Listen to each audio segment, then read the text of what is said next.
جو بڑا مہربان اور نہایت رحم کرنے والا ہے۔ السلام علیکم طالبات، آپ کے ساتھ ایک سلسلہ درس و تدریس کا میں نے شروع کیا ہے اور آج اس کا تیسرا سبق ہے، لیکن سبق سے پہلے میں کچھ چیزیں آپ کے ساتھ شیئر کروں گی۔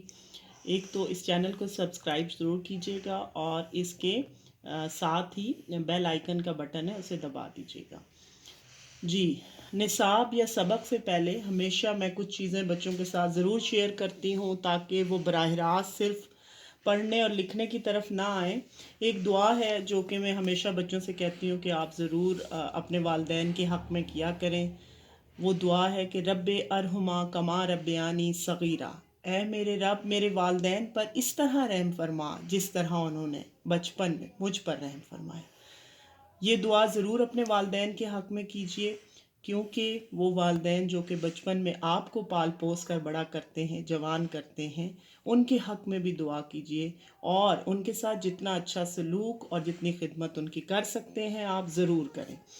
اس کے علاوہ ایک اور حضرت علی کا قول ہے جو میں آپ کے ساتھ شیئر کروں گی۔ حضرت علی سے کسی نے پوچھا کہ جب کسی پر کوئی پریشانی مصیبت آئے تو یہ کیسے پتہ چلے کہ یہ پریشانی یا مصیبت اللہ کی طرف سے آزمائش تھی یا سزا؟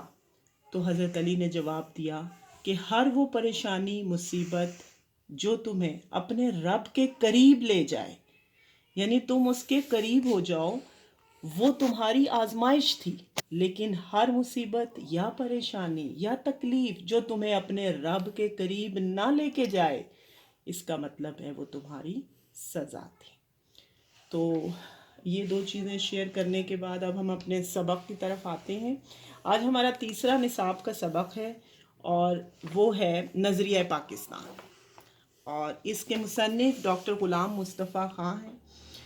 ڈاکٹر غلام مصطفیٰ خان جبل پور میں پیدا ہوئے۔ تھوڑا سا ان کا تعارف ضرور دیکھ لیں کیونکہ معروضی سوالات جو ہیں وہ تعارف میں سے ہی آتے ہیں، اور 15 نمبر کے سوالات ہیں جو کہ میں نے آپ کے پچھلی ویڈیو میں بھی آپ کے ساتھ شیئر کیے ہیں۔ کہ جبل پور میں آپ کی پیدائش ہوئی، علی گڑھ یونیورسٹی سے LLB، MA اردو، MA فارسی کی ڈگریاں حاصل کی، 17 امتیاز اور نقوش ایوارڈ سے آپ کو نوازا گیا۔ اس کے علاوہ اقبال ایوارڈ اور نشان سپاس بھی آپ کو ملا۔ آپ نے جن موضوعات پہ لکھا ان میں مذہب، پاکستانیت، ادب، تصوف اور اخلاق جیسے موضوعات تھے۔ طرز تحریر کی طرف اگر دیکھا جائے تو ڈاکٹر غلام مصطفیٰ خان کا طرز تحریر جو تھا وہ سادہ، سلیس، آسان، عام فہم یعنی سمجھ میں آنے والا تھا، اور ان کی تصانیف کو اگر دیکھا جائے تو اس میں اردو، فارسی، عربی اور انگریزی زبانوں میں آپ نے 100 سے زیادہ تصانیف لکھی۔ اس کے علاوہ سید حسن غزنوی، حیات اور کارنامے، سراج البیان، اقبال اور قرآن اور تنقید و تحقیق آپ کی اہم تصانیف ہیں۔ یہ تو وہ تعارف ہے جو ڈاکٹر غلام مصطفیٰ خان کا ہے۔ اب ہم سبق کی طرف آتے ہیں۔ نظریہ پاکستان، پاکستان کا نظریہ یعنی وہ کیا نظریہ تھا جس کی بنیاد پر پاکستان کو حاصل کیا گیا اور اس نظریے کو بنیاد بنایا گیا۔ مسلمانوں نے ہمیشہ رواداری کو اپنا شیوا یعنی اپنی عادات کا ایک حصہ بنایا، لیکن ہوا یوں کہ بادشاہ اکبر جو تھا اس کے آنے کے بعد انہوں نے ہندوؤں کو اتنی زیادہ بے جا رواداری اور ملک کی سیاست میں ان کا عمل دخل کر دیا کہ آہستہ آہستہ بر صغیر میں کافرانہ طور طریقے رائج ہونے شروع ہو گئے، اور مسلمانوں کو ایسے لگا کہ ان کی آزادی ان کے دینی معاملات میں ختم ہونی شروع ہو گئی ہے۔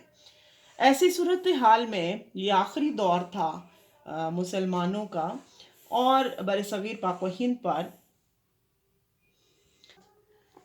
اکبر کے آخری دور میں اسلام کی سربلندی کے لیے حضرت مجدد الف ثانی کھڑے ہوئے۔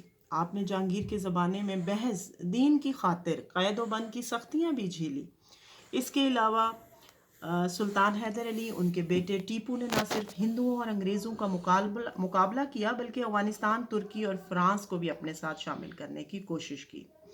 شاہ ولی اللہ اور ان کے صاحبزادوں نے بھی مسلمانوں کو اخلاقی اور معاشرتی برائیوں سے دور کرنے کی تحریک شروع کی، اور یہ سلسلہ یہاں پر رکا نہیں۔ اس کے علاوہ پہلی جنگ عظیم جب چھڑ گئی تو جس میں انگریز کا مقابلہ جرمنی سے ہوا اور ترکی نے جرمنی کا ساتھ دیا اور ہندوستان کے مسلمان کیونکہ ترکی کے سلطان کو حجاز. اس کے بعد مولانا محمد علی جوہر اور ان کے بڑے بھائی مولانا شوکت علی نے ایک تحریک شروع کی جسے تحریک خلافت کا نام دیا گیا، کیونکہ پہلی جنگ عظیم میں انگریزوں کا مقابلہ جرمنی سے ہوا اور ترکی نے جرمنی کا ساتھ دیا اور ہندوستان کے مسلمانوں نے ترکی کو مالی اور طبی امداد باہم پہنچائی، جس کی وجہ سے انگریز مسلمانوں کے دشمن ہو گئے. جب انگریزوں کو فتح حاصل ہوئی تو انہوں نے ترکی کی وسیع سلطنت کے ٹکڑے ٹکڑے کر دیے اور برِ صغیر کے مسلمانوں کو ترکی کی بدحالی یا خستہ حالی کا بہت افسوس ہوا. انہوں نے خلافت کے تحفظ کے لیے تحریک شروع کی تاکہ مسلمانوں کے حقوق کے تحفظ کے لیے کوشش کی جائے. اس کے علاوہ 1930 میں ایک قرارداد منظور کی گئی جس کا نام قرارداد پاکستان تھا، اور جس میں یہ کہا گیا کہ مسلم اکثریت کے وہ صوبے جہاں پہ مسلمان اکثریت میں موجود ہیں انہیں ایک الگ اسلامی ریاست کا نام دے کر مسلمانوں کے حوالے کر دیا جائے.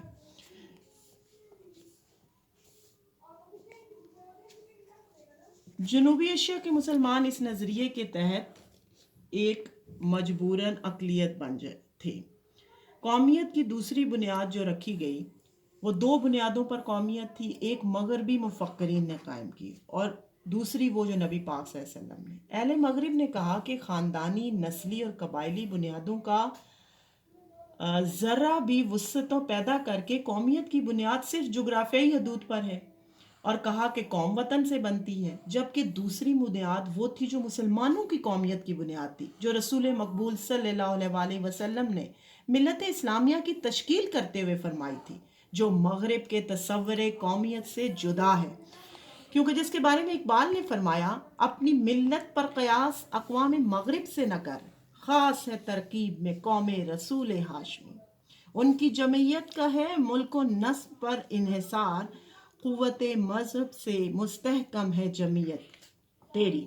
مسلمانوں کی قومیت ایک نظریاتی قومیت تھی جو لا الہ الا اللہ پر قائم تھی اور اسی کو بنیاد بنا کر پاکستان حاصل کرنے کی کوشش کی گئی.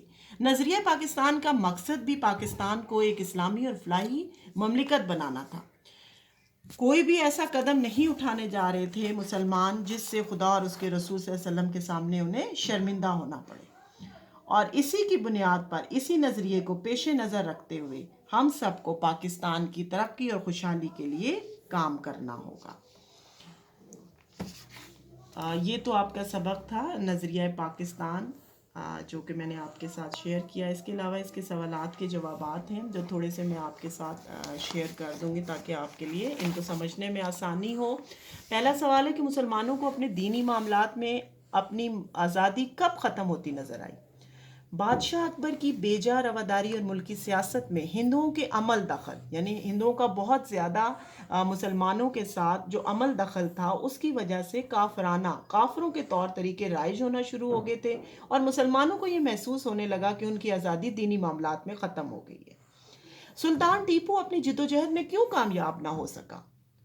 میسور کے سلطان حیدر علی اور اس کے بیٹے سلطان ٹیپو نے نہ صرف ہندوؤں اور انگریزوں کا مقابلہ کیا بلکہ افغانستان، ترکی اور پھر فرانس کو بھی اپنے ساتھ شامل کرنے کی کوشش کی، لیکن ملک کے دوسرے سرداروں کے ساتھ نے ان کا ساتھ نہ دیا.